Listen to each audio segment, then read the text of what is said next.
Hi, I'm Matt here with State of Flux, here to talk to you about Dogma. This is the fourth in my weekly retrospectives on the works of Kevin Smith, and this is one I'm kind of excited to talk to you about. However, I'm having a lot of trouble kind of distilling what I want to say about this film.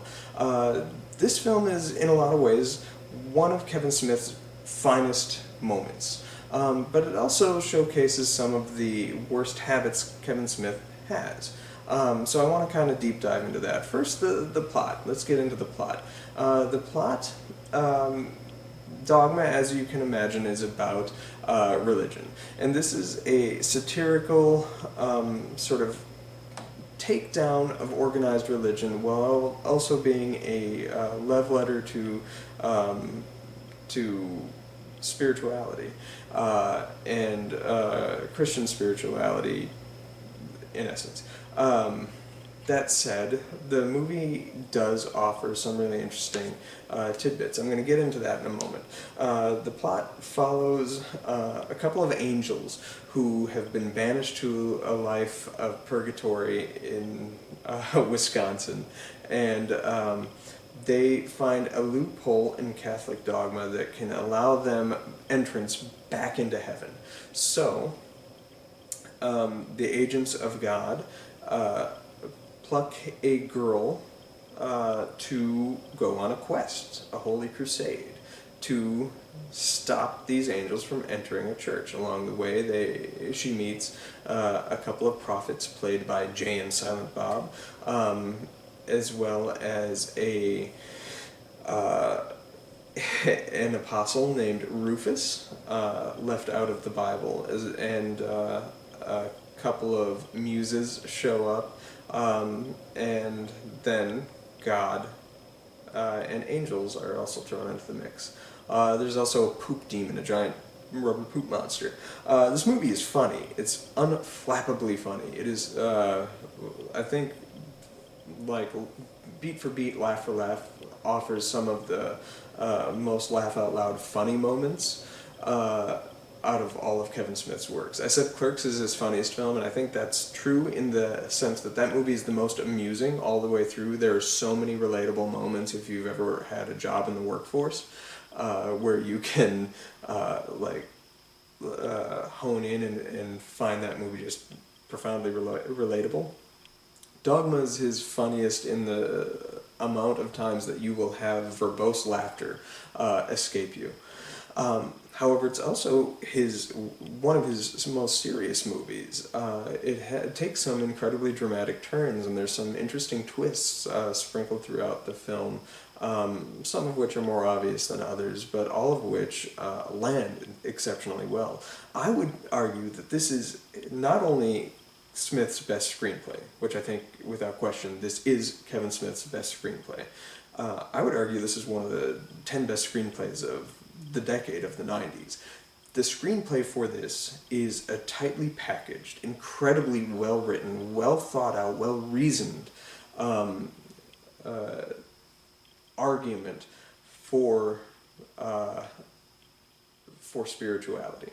And it is so well written and so well structured. Like, if you don't own a copy of this, do yourself a favor and pick it up right now. Go on Amazon. I picked mine up for like $2 or $3 a few years back. The screenplay is exceptionally well written and considerably longer than the movie itself. The movie runs in at just over 2 hours. This screenplay, if it were to be filmed all the way through, which I hear it was, would be close to a 4-hour movie. It is jam-packed with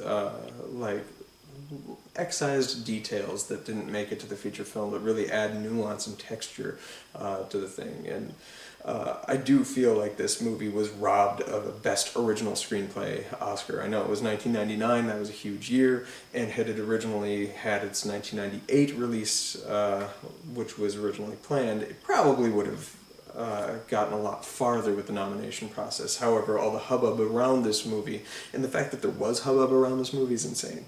But all the protesting that was going on and the death threats that were being thrown Smith's way really caused a stir that I think really hampered this movie's like award season success, because it does have a couple things going for it. I think that this movie deserved a nomination for Best Original Screenplay, Best Supporting Actor in Ben Affleck, and consideration should have also been thrown out there for Linda Fiorentino for Best Actress. Her performance as Bethany Sloan is a really powerful one. And Alan Rickman is the heart and soul of the few scenes that he is in. He steals the show, as Alan Rickman is wont to do. The eye goes to him, and he has a couple of beautiful moments, but one particularly beautiful moment where he's standing on the water talking to Bethany about her heritage. That every single time I watch it brings tears to my eyes. His performance and how he talks about his conversation with the child of Jesus, telling Jesus that he was going to have to die at the hands of the people he loved, is such a powerful scene, and Rickman just lands every single beat of that dramatically well. I cannot sing the praises of this screenplay enough. It is a really powerful screenplay, and it's powerful for a multitude of reasons. First off, it's funny, it has the dramatic moments, it has the twists. Yes, all of those things work exceptionally well.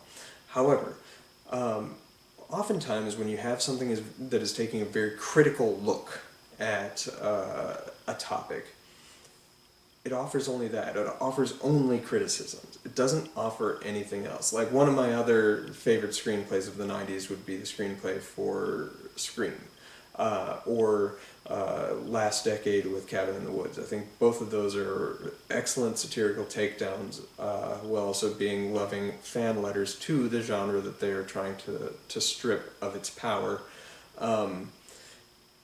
However, all they do is criticize. This movie criticizes, but then offers solutions. And that is what makes Dogma exceptionally good in its screenplay form. It is constantly presenting you with arguments about why something is problematic with the Christian, particularly Catholic faith system, why it might be outdated, and a resolution as to how we can move forward from that problem. And that is incredibly powerful to me. And I think if more people would watch this movie, they could sort of reconcile issues with their own belief structure. It doesn't matter what that belief structure is. That's ultimately what this movie's message comes down to, is having a belief over everything or anything is kind of problematic in and of itself. People are willing to die for beliefs. They're willing to kill for beliefs. Beliefs are unyielding. Ideas are where it's at. Ideas can be changed. Ideas can be built upon. And it's so much better of an idea to have an idea structure than it is to have a belief structure. I thought that was kind of an interesting solution to certain aspects. This film also parses out how it wants to dissect the Christian religion and the Bible in really interesting ways, because it does it in bite-sized portions of the movie to make each concept something that's understandable, something for you to digest. There's a little bit of a comedic play, and then it does it again. Digest this new take on a religious aspect, and then we'll keep moving forward. That way you're not blasted with everything all at once. Your main character is an atheist, former hardcore Catholic who turned atheist, turned against God, saying so much so that she believes God is dead, who works in an abortion clinic and is wishing to help out people who are in need of counsel at an abortion clinic. She's the counselor there. And she first learns that there's an angel there. And then slowly, throughout the next couple of scenes, she opens up to the idea of, okay, the religion that I grew up with has some form of reality, even though it isn't necessarily the reality that we're presented in book format. Okay, gotcha. Up next, she meets Jay and Silent Bob. They add the comedic tone to much of the rest of the movie. They are the prophets. Jay and Silent Bob are exceptionally well used in this. I said that they were put to best use in Chasing Amy, and I think it kind of goes hand in hand in this. In Chasing Amy, that just set out to drop a little bit of science on the main character. They act as a sort of moral center. They don't get necessarily listened to, and then they're in and out of that movie.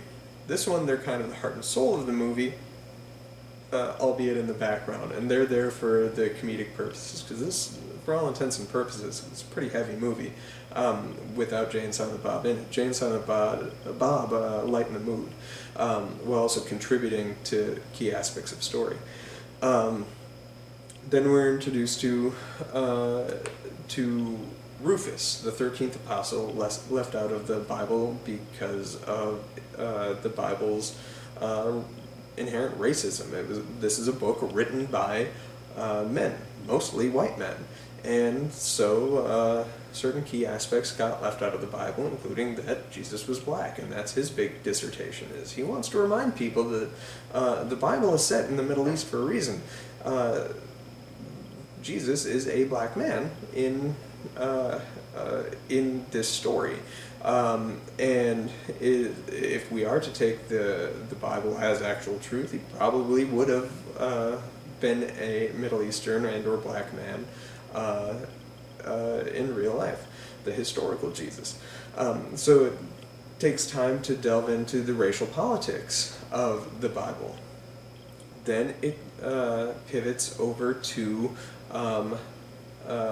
the Selma Hayek character, the muse, Serendipity, who wants to discuss again how the Bible was written by men, and therefore they put their own spin on it, including their sexist spin. Women are responsible for a lot of the worst things that happen in the Bible, and it's due to sexist language the men used to tell the story. It's going so far as to say that God herself is a female, and that's her big dissertation that she wants Bethany to walk away with.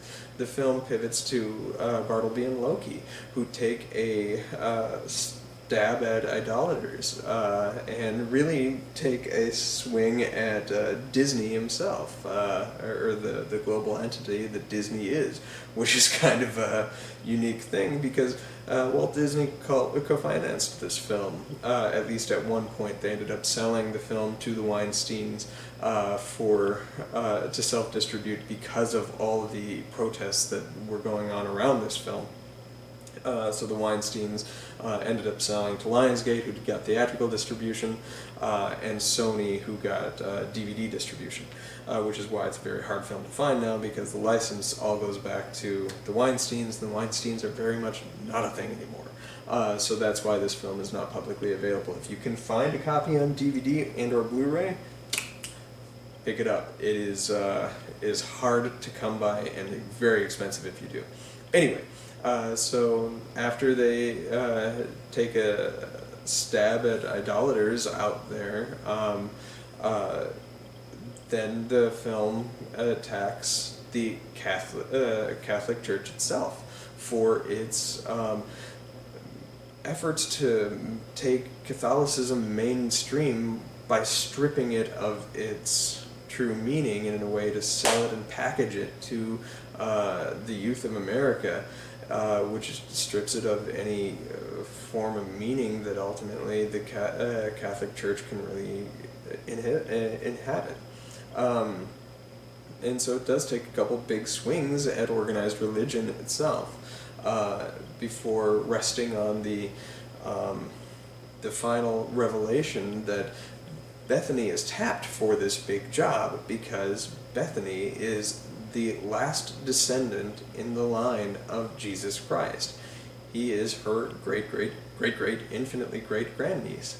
And it is up to her as the last scion to take down these angels.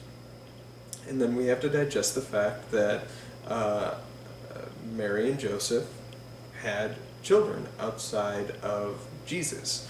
and gives Jesus brothers and sisters and stuff like that, of which Bethany is a descendant of. And then Bethany discovering that she is to be martyred, and it's a very strong screenplay in how it like tackles each of these things in little bite-sized portions, while undercutting with comedy, but never sacrificing the dramatic impact of any of those moments. I will say the poop monster might go a step too far, but I will tackle my criticisms of that when I tackle other criticisms of the film. Because I don't think the concept of the poop monster is necessarily problematic. I think it's the execution of the poop monster. Again, we'll touch on that shortly. Anyway, I think this screenplay is just exceptional. The performances across the board are immensely strong. I mentioned and highlighted Alan Rickman's, Matt Damon, Ben Affleck. Affleck deserves an Oscar. He deserves an Oscar for this. When he was announced as Batman, it was that scene in the parking lot when his character goes from being a aloof guy who's just slightly over the top with his like hamming it up for the camera to all of a sudden being the visceral threat for the rest of the film and the film's true and ultimate villain. That is where Affleck just swings a home run, a grand slam, in all honesty. This is his one of his finest performances. I would argue this could even be his finest performance. That scene in the parking garage where he's like, these humans have besmirched everything he's bestowed upon them. That whole scene is so incredibly strong and chilling. The conviction in that man's eyes as he realizes that he is ready and willing to commit genocide on a global scale is just like heart-wrenching when he is the conscience of the film prior to that moment. He is the conscience of the Bartleby and Loki characters. All right. And then I also want to give a shout out to Linda Fiorentino is exceptionally good, especially in that scene with Alan Rickman where she's crying and after she realizes she is the last Scion of Christ, and where she doesn't want any of this shit anymore. She is so good there. She has many moments throughout the film where she is so powerful. None better than the very last scenes of the movie, where she gets to talk to God. God played by Alanis Morissette, in an excellent little performance. I love how Alanis chose to play that. Alanis Morissette is a woman who has great dignity with how she carries herself, but she also has a playfulness, and I liked how she brought a childlike innocence to it, while also portraying herself with exceptional dignity. I thought that was a really strong performance in a completely silent performance. I said performance like 79 times there. Anyway, Alanis Morissette really is good in her couple little scenes. The film has criticisms, and I think that viewing Kevin Smith as an artist is hard, because as this screenplay proves, he is an exceptional writer when he commits himself to having something to say. When he has something to say, as he did with Chasing Amy, as he did with Clerks, as he does with this, he writes incredibly strong screenplays, presented incredibly smartly, where you are given a message, but it's not an in-your-face one. You're not being slammed over the head. This isn't Avatar we're talking about, where Cameron is so not subtle with what he's trying to say. He parses things out and gives them to you in bite-sized pieces sprinkled throughout the film where you can walk away with a message without even realizing it. So he's an exceptional writer. And as I thought with Chasing Amy, he can be an exceptional director. Chasing Amy is a well-directed movie. He did on a shoestring budget some interesting creative work with the camera, with the presentation of audio in certain scenes, and he always, including in this film, extrapolates great performances from his actors.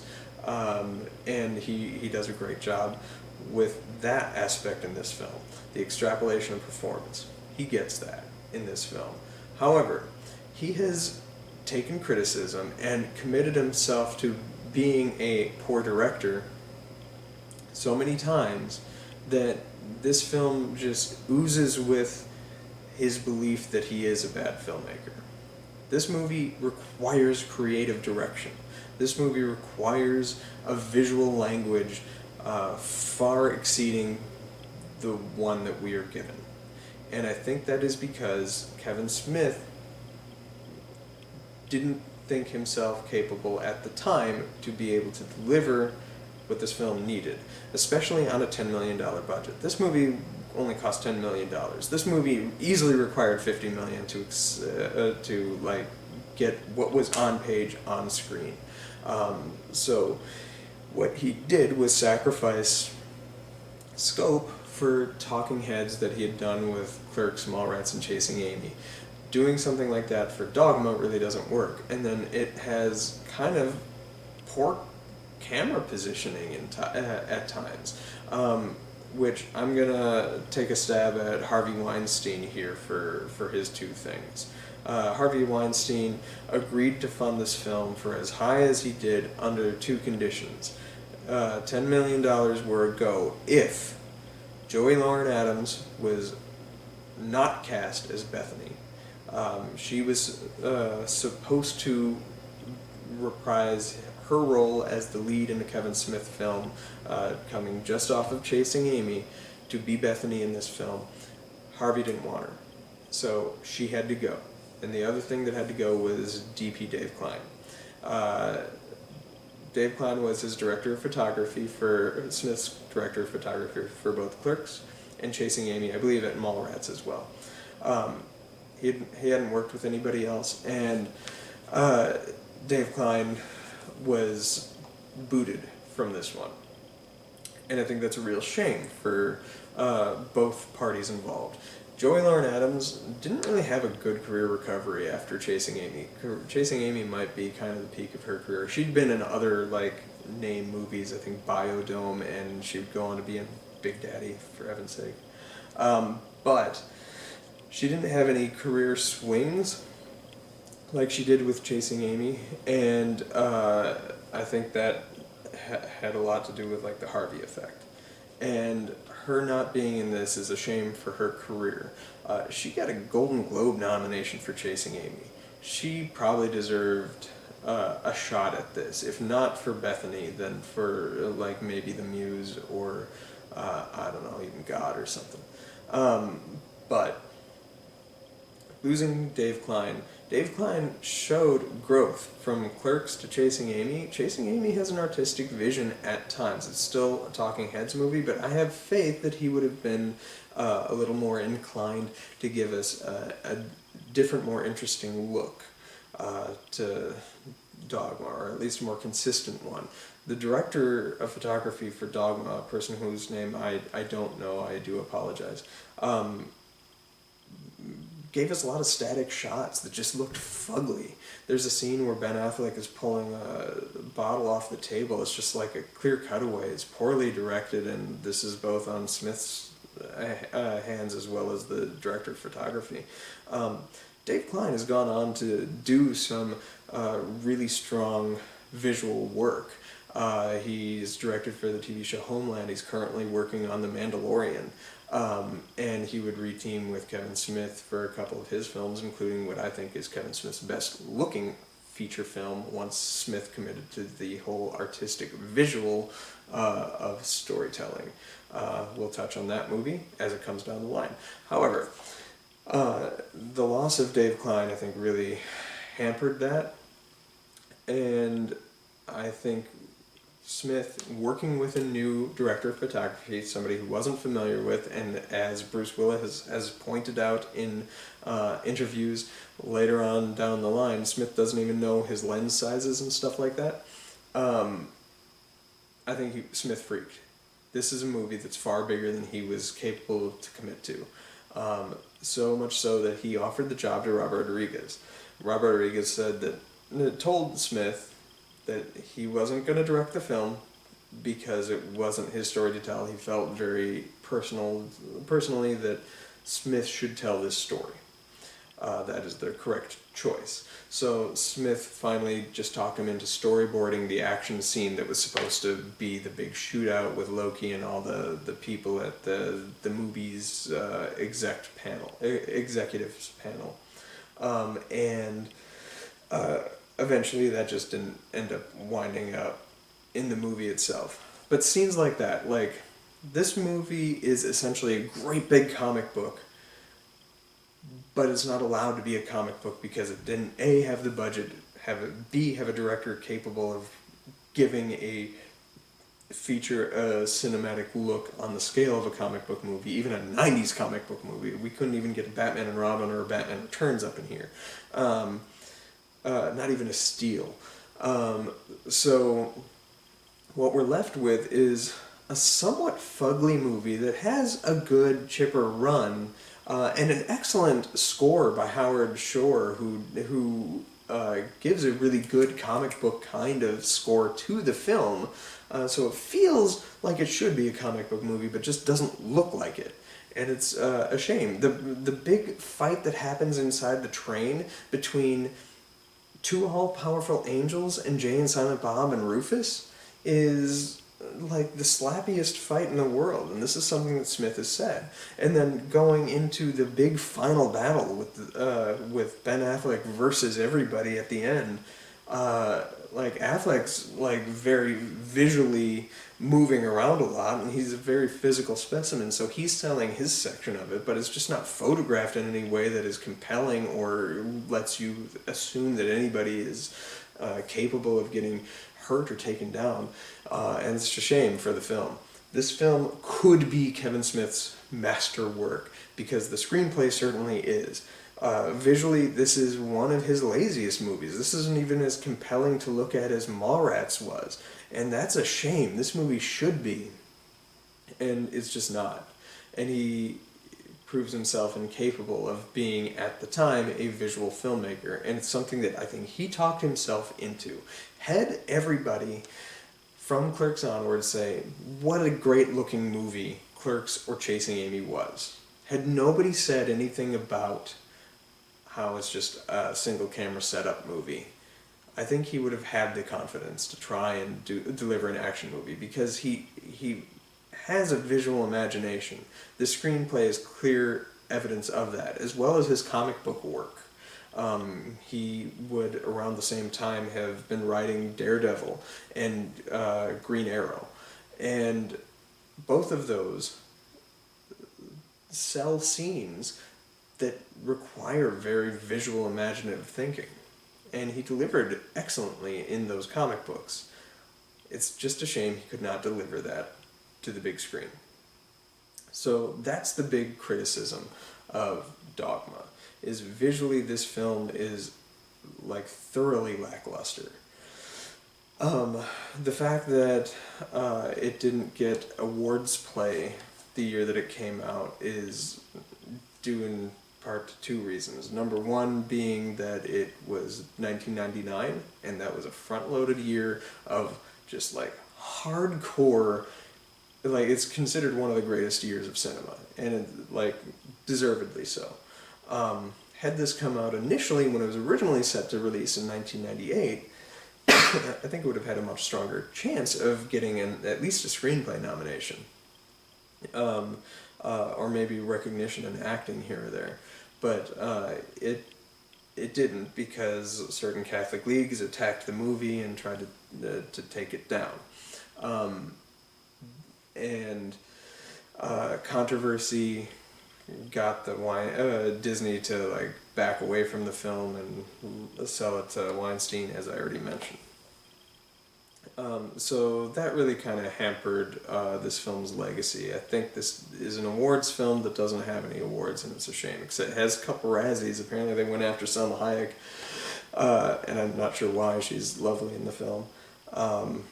She's a little thickly accented at times where, like, I even now have to have the subtitles on to try to understand what she's talking about in the scene where she's fighting the big rubber poop monster. I said I would talk about the rubber poop monster. The rubber poop monster, I think, in its concept, kind of works. It's a little funny, definitely plays to the lowbrow humor of that scene. However, I do like the concept of it. It just doesn't work because he does nothing with it cinematically. That's again another scene that's supposed to have a big action thing and everything happens off camera. And you're just watching Jay and Silent Bob do like Evil Ted like reaction shots looking around the room of where the bodies are supposed to go, and you're hearing sound effects.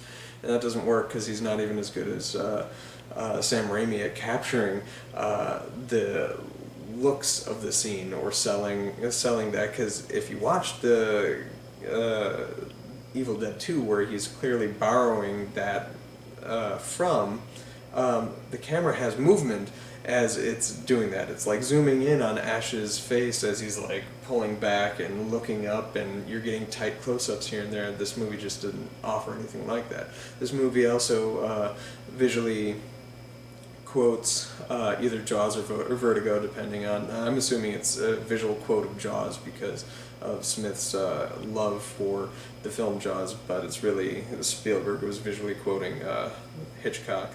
But it does the camera zoom in while the camera is physically moving backwards to give the weird, like, distorted effect of the person going insanely focused into the camera and the whole background is moving back behind them. Excellent shot in Jaws when Brody first sees the shark. That's like stunning and one of the greatest moments of cinema. Smith does this in this film, except the backdrop of Bethany behind her is a car. So you don't get the distorted image really, because the car is like directly behind her. So it's things like that that like the director of photography should have caught that, and like there's ways to have made that work and it just doesn't. It's the visuals and the incapability of capturing the screenplay that is so epic and excellent. The incapability of that is what makes this film kind of fall flat. I'm still giving this movie a 4 stars because of the exceptional screenplay and exceptional performances and the fact that it does make me laugh out loud. There's scenes in this movie that I laugh to this day. Jay saying, "I fell in love with you. We fell in love with you. Guys like us don't just fall out of the sky, you know." That scene, beautiful. Just beautiful. I didn't come on you, Pete, I swear. Another line that just has me laughing every single time, as well as like Bob's look. Though I will say the like homophobic humor in these movies is getting a little tired at this point. But like the humor hits, as well as the emotion. The scene where Bethany is having the conversation with Metatron, the whole end of the film where you find that Bethany's been martyred and God is there, and Jane and Bob are surrounding Bethany, whose body is all like Christ-like on the ground, is powerful dramatically. And the actors all sell it.